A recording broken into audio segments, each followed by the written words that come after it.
sempre que nós falamos de lesões, qualquer um vai falar em lesões no músculo do bíceps, da coxa, mas poucos falam do miocárdio, que seria o músculo do coração, o mais importante do nosso corpo. E quem fala e quem vai explicar isso pra gente é o professor de educação física, Anselmo. Hipertrofia do miocárdio, que é o músculo do coração, o órgão do coração, o músculo estriado igual ao esquelético. A diferença é que ele é involuntário, você não comanda, você não decide a hora que ele vai se contrair ou não, diferente de todos os outros músculos estriados do corpo humano. Para entendermos esse problema, primeiro temos que dar uma explicação simples. Vamos usar o bíceps, o músculo do braço, que é responsável pela flexão do cotovelo. Um praticante de atividade física que quer aumentar o tamanho desse músculo, quer dizer, quer ganhar hipertrofia do bíceps, quer ficar musculoso, fortinho, ele vai para a academia e oferta ao bíceps muito peso, consequentemente muita intensidade, e não consegue executar o exercício por muitas vezes. Ele faz 8, 10, 12 repetições e em seguida é obrigado a parar para descansar por volta de 1 minuto e repete esse exercício algumas vezes. Esse é o princípio de hipertrofiar uma musculatura estriada. Agora, se analisarmos o coração também como um músculo estriado, que não tem repouso absoluto, o coração não para de bater, senão a gente morre. Mas ele tem um batimento chamado batimento de repouso, que num cidadão normal é por volta de 80 batimentos, que é até certa forma elevado. O bom seria que fosse 60, 65, mas isso é para praticantes de atividade física regular, de forma correta. Então, entenderemos como batimento de repouso como repouso do coração. Se o aluno, se o praticante de atividade física, se o atleta só fizer atividades físicas que elevem o seu batimento cardíaco a um patamar elevado, por volta de 80%, 85% da sua frequência cardíaca máxima, e em seguida repouse e o batimento retorne ao batimento de repouso, a gente pode comparar isso ao trabalho feito pelo bíceps de forma exaustiva, de forma intervalada. Quando a gente faz com que o músculo cresça apenas, ele cresce para todos os lados. Ou seja, o coração cresce para fora e para dentro. Crescendo para dentro, por dentro, ele diminui o tamanho das cavidades. Diminuindo o tamanho da cavidade, cabe menos sangue, o coração ejeta menos sangue, o sistema parasimpático acaba pedindo que cada vez ele bata mais para atender o débito cardíaco, ou seja, a solicitação que o organismo faz ao coração de uma quantidade de oxigênio necessária. Então nenhum atleta, nenhum cidadão, nenhum indivíduo deve apenas fazer trabalho anaeróbio, sem a presença de oxigênio, trabalho muito intenso, de pouca duração, seguido por repouso. Todos os esportes têm como base o trabalho aeróbio, que é aquele que muita gente pensa que a esteira na academia é um exercício aeróbio.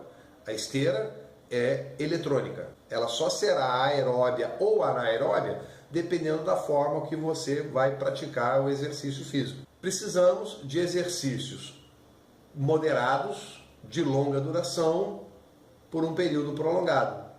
Então, usando de novo o exemplo do bíceps. Se eu quero que o bíceps cresça, muita intensidade, pouca repetição, repouso.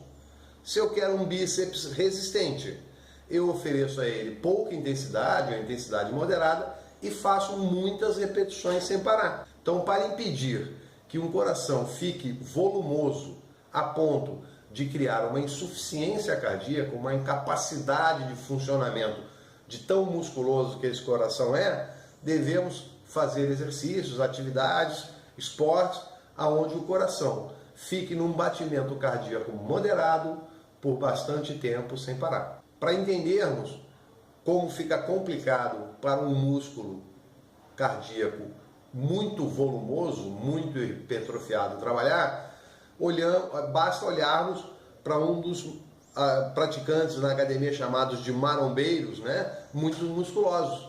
eles não conseguem ensaboar as costas, eles têm os seus movimentos dificultados por excesso de musculatura.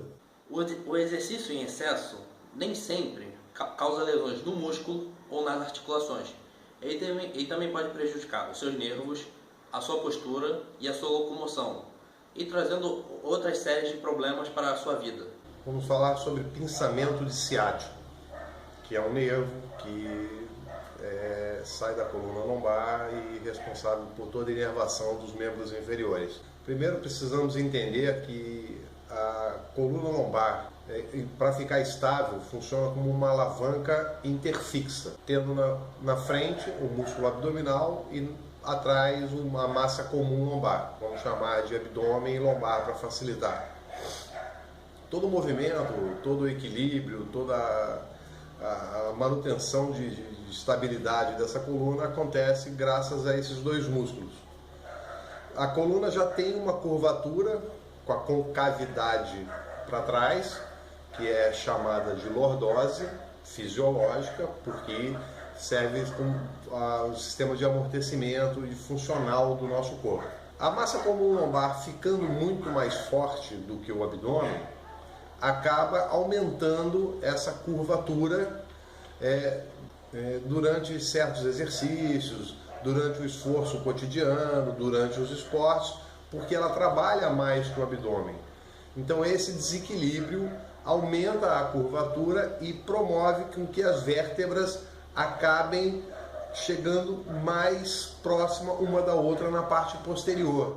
E isso acaba beliscando, por isso o nome, pinçando o nervo ciático, trazendo esse enorme desconforto que muitas pessoas sentem, que é diferente de uma lombalgia, que seria uma contratura, né? Como se fosse uma cãibra, fecha aspas, da musculatura lombar.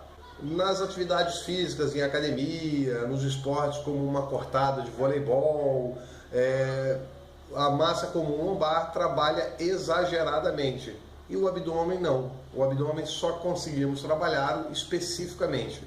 Então esse desequilíbrio é responsável pelo pinçamento de ciático. Pior do que ter uma distensão muscular ou uma lesão no tendão é brincar com essa pressão arterial, podendo te deixar hipertenso e, por consequência, acabando tendo um AVC. Agora, uma mais difícil para se explicar e até tem um nome diferente, que é a manobra de Valsalva. Para começarmos a entender esse problema gerado por esportes, por atividade física, primeiro temos que saber qual é o principal motivo que faz o retorno venoso. Por que o sangue, contra a gravidade, volta do pé para o coração. O coração tem 4 cavidades, o átrio direito é o que recebe o sangue venoso, o sangue sem oxigenação, né, e sem pulsação, ele não é ejetado do pé para o coração. O átrio direito se comprime, se fecha, se amassa, se contrai, ejetando o sangue que está dentro dele para o ventrículo direito. Depois de totalmente colabado, de totalmente fechado, esse átrio se abre com a válvula tricúspide fechada, criando como se fosse um vácuo aqui dentro, né? Um vazio. Lá no pé, a veia está cheia de sangue, o átrio está vazio, o sangue sobe contra a gravidade por diferença de pressão, como acontece numa caixa d'água.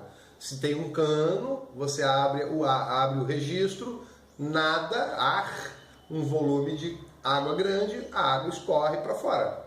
Então, o sangue retorna principalmente para o coração por diferença de pressão. Claro que as contrações musculares, quando acontecem, ajudam a bombear esse sangue. Mas quando a gente está parado, o sangue continua retornando. Nossa pressão arterial, que é a força que o sangue faz nas artérias, ela deve ser estável, por volta de 12 por 8 essa pressão. A Organização Mundial de Saúde já diz que o ideal é 11 por 7, mas vamos trabalhar com 12 por 8. Durante o esforço intenso, o bom é que ele não interfira nessa pressão arterial. Porém, como o coração está dentro do tórax, Se durante um esforço intenso nós fizermos apneia, que é bloquear a nossa respiração, parar de respirar, acabamos também contraindo toda a musculatura do tórax, toda a musculatura envolvida no abdômen, para levantar esse peso ou para fazer esse esforço, como num arremesso de peso ou em outras atividades. Acompanhado da apneia, a pressão dentro do tórax acaba aumentando por conta desse esforço. Se a pressão aumenta dentro do tórax, aumenta também dentro do átrio direito. Aumentando a pressão dentro do átrio direito, dificultamos o retorno do sangue, já que ele principalmente retorna por diferença de pressão. Pressão baixa no átrio, pressão maior nas veias do corpo, o sangue escorre para o coração. Diminuído o retorno venoso, começa a sair menos sangue. Se sai menos sangue do ventrículo esquerdo, a nossa pressão arterial cai. Caindo a pressão, cai o débito cardíaco, que é a quantidade de oxigênio ou a quantidade de sangue que o coração consegue mandar para o corpo. Caindo a pressão e o débito cardíaco, o nosso sistema não simpático, ou seja, parasimpático, que a gente não decide, solicita que o coração bata mais para mandar mais sangue. Mas em seguida, que não conseguimos ficar muito tempo com apneia, com respiração bloqueada, voltamos a respirar. E a pressão dentro do tórax e dentro do átrio direito se restabelece. E todo aquele volume de retorno venoso que estava dificultado é permitido chegar no coração, ele consegue chegar no coração. Aumenta o volume de sangue na chegada. Se aumenta na chegada, aumenta na saída, ainda mais que a frequência cardíaca aumentou. E aí temos um pique hipertensivo. Então, a cada manobra, a cada vez que o atleta faz um esforço intenso e prende a respiração, a apneia, a pressão dele cai durante a apneia e quando ele volta a respirar, a pressão sobe acima do ideal, formando um gráfico para cada apneia. Isso pode, a médio e longo prazo, ou até instantaneamente, dependendo das condições de saúde do indivíduo, trazer problemas muito graves de hipertensão. E todo mundo escuta falar que AVC, problemas do coração ou derrames do cerebral, acontecem habitualmente. Então não é bom ficar brincando com a nossa pressão arterial. A recuperação do miocárdio na hipertrofia, você tem que parar com exercícios anaeróbios e começar a fazer exercícios aeróbios para treiná-lo para aguentar esses exercícios anaeróbios. No caso do pinçamento do nervo ciático, o tratamento é medicamentoso e também inclui a fisioterapia, que dentro dela a pessoa aprende a fazer a retroversão do quadril nos esforços, alongamento da lombar e o fortalecimento do abdômen. A manobra de Valsalva tem que ser evitada a qualquer custo. Caso contrário, se você se tornar um hipertenso por causa dela, o único jeito de tratamento são através de medicamentos de uso contínuo. Nós ficamos por aqui. Muito obrigada. Até a próxima.